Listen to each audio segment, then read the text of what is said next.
পেটে মেদ জমা বা তলপেটে মেদ জমা আমাদের এই সেডেন্টারি লাইফস্টাইলে বর্তমানে খুবই কমন একটি সমস্যা। বিভিন্ন সময় অনেকেই আমাকে পেটের মেদ কিভাবে কমানো যায় সেটা নিয়ে ভিডিও বানাতে অনুরোধ করেছেন। তো আজকের ভিডিওতে আমি পেটের মেদ আমরা কিভাবে কমাতে পারি, কেন এটা হয়, এ বিষয়ে একটু আলাপ করার চেষ্টা করব।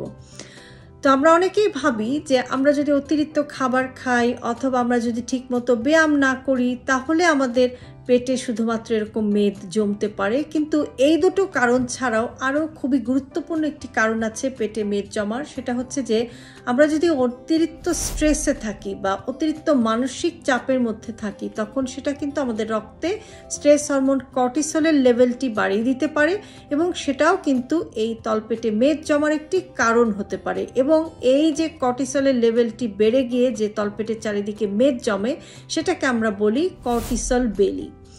তো এই ধরনের কর্টিসল বেলির সমস্যা হলে যেটা হয় যে দেখা গেল যে আপনার শরীরের অন্যান্য জায়গায় মেদ জমুক বা না জমুক তলপেটের চারিদিকে অনেক বেশি মেদ জমে যাচ্ছে। তো আরেকটি বিষয় হতে পারে যে আপনি হয়তো দেখলেন যে আপনার এলোমেলো খাবারের ক্রেভিংস হচ্ছে, অনেক বেশি খাওয়া হচ্ছে। যখনই এরকম স্ট্রেস হরমোন কর্টিসল বেড়ে যায় তখনই কিন্তু আমাদের এ ধরনের অ্যাবনর্মাল ফুড ক্রেভিংসও হতে পারে এবং যেটা কিন্তু পেটের মেদ জমার একটা কারণ হতে পারে। আবার দেখা গেল যে আপনার ঘুমে খুব সমস্যা হচ্ছে, ঘুম ঠিক মতো হচ্ছে না, ঘুমে যদি ব্যাঘাত ঘটে সেটাও কিন্তু আপনার এই কর্টিসল বেলির একটি কারণ হতে পারে বা স্ট্রেস হরমোন বেড়ে যাওয়ার কারণে কিন্তু ঘুমের ব্যাঘাত ঘটে এবং সে কারণে কিন্তু আপনার এই পেটে মেদ জমতে পারে।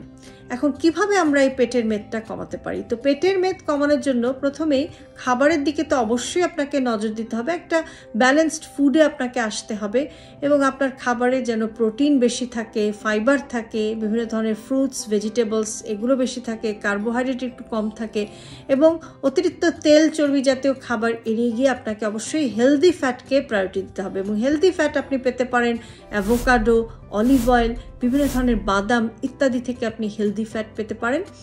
তো আপনি অবশ্যই এভাবে আপনার খাবারটাকে একটু ব্যালেন্স করবেন এবং হাইড্রেশনের দিকেও নজর দেবেন এবং আপনাকে অবশ্যই প্রতিদিন 2 থেকে 3 লিটার পানিও পান করতে হবে, যেটা কিন্তু আপনার ওভারঅল আপনাকে ফিট রাখার জন্য, আপনার মেদ কমানোর জন্য কিন্তু পানিরও একটা বিরাট বড় ভূমিকা আছে।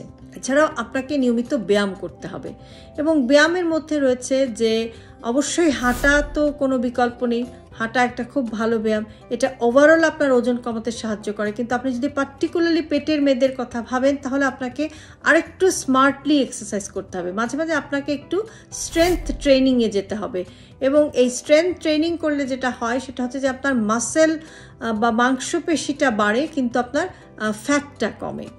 তো একটু স্মার্ট ওয়েতে এক্সারসাইজ করতে হবে এবং পাশাপাশি তলপেটে মেদ কমানোর জন্য যে পার্টিকুলার ব্যায়াম আছে সেগুলোও কিন্তু অবশ্যই আপনাকে করতে হবে। এছাড়াও মাঝে মাঝে yoga, meditation, deep breathing exercise এগুলো আপনাকে করতে হবে।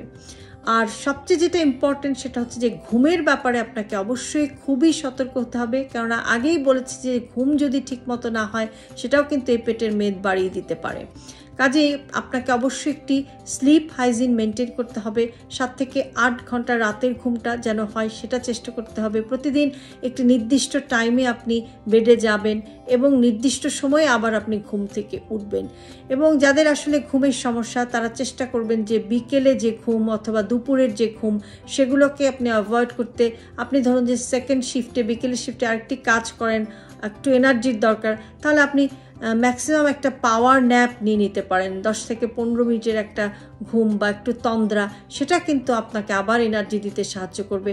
এবং কোনো অবস্থাতে আসলে দুপুরে বা বিকেলের দিকে ঘুমাবেন না, আপনি অবশ্যই রাতের ঘুমটা যেন ঠিক মতো হয় সেটাকে মেনটেন করার চেষ্টা করবেন, কেননা ঘুম যদি আপনার নিয়ন্ত্রণে না থাকে তাহলে কিন্তু কোনো অবস্থাতেই আপনার কর্টিসলের লেভেলটি নিয়ন্ত্রণে থাকবে না এবং আপনি কোনোভাবেই কিন্তু পেটের মেদ কমাতে পারবেন না।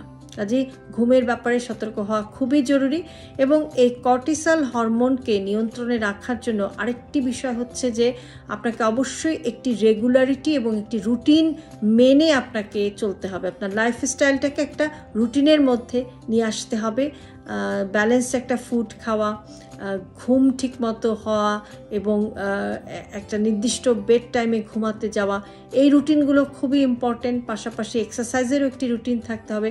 আরেকটি জিনিস খেয়াল রাখবেন যে পেটের মেদ বা শরীরে যে কোনো জায়গায় এই মেদ চর্বি এই জাতীয় সমস্যাগুলো কিন্তু এই যে মেদ জমার সমস্যাটা, এটা কিন্তু আসলে একদিনে হয় না, এটা কিন্তু আস্তে আস্তেই বিল্ড করে।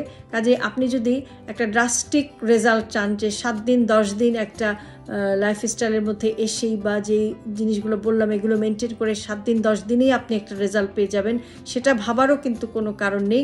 আপনাকে মোটামুটি একটা 3 মাস 6 মাসের একটা গোল নিতে হবে, একটা টার্গেট টাইম ফিক্স করতে হবে।